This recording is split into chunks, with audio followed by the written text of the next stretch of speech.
ভারতের মাটিতে আমরা 1000 বছর রাজত্ব করেছি, তোমাদের ওপর কোনো জুলুম করি নাই। সম্রাট হুমায়ুন থেকে, বাবর থেকে, শাহজাহান পর্যন্ত থেকে ঔরঙ্গজেব 1000 বছর রাজত্ব করেছি। ভারতে কোনো মন্দির ভাঙি নাই, কোনো ঘর ভাঙি নাই। যদি মনে করতাম মন্দির ভাঙবো হিন্দু, তাহলে ভারতে একটা ট্যাবলেট খাওয়ার মতো থাকতো না।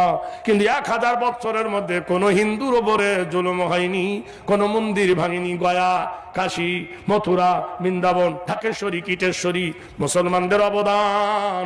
আর 3 দিনের গদিতে বসে মুসলমানের কলেজা ভেঙে দিলে 52 একর সম্পত্তির ওপরে মসজিদে বাবরি দখল করে নিলে। তোমার মতো জালেম আর পৃথিবীতে কেউ নাই, নারায়ে তাকবীর।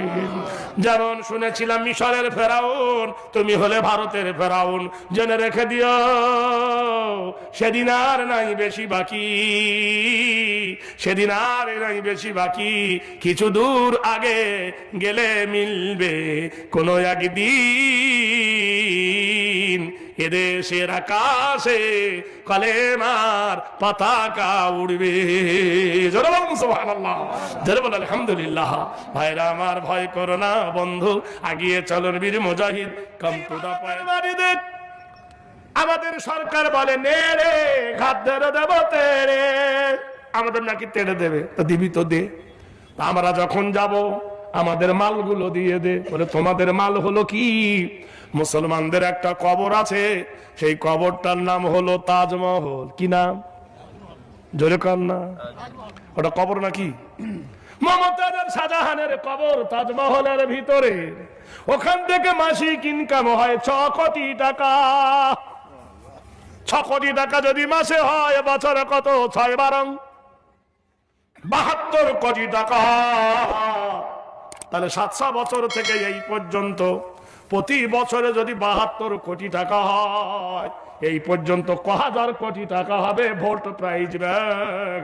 টাকাগুলো দিয়ে দে, ঋণ মুক্ত হ, আমরা ভারতের মতো ভারত কিনে নেব।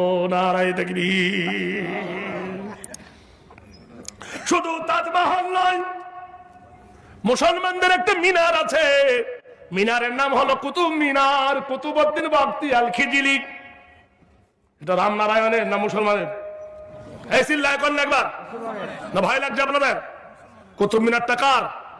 সেখান থেকে মাসিক ইনকাম হলো 3 কোটি টাকা। তাহলে বছরে হয় 3 বারং 36 কোটি টাকা।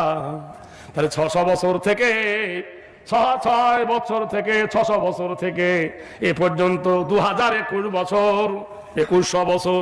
তাহলে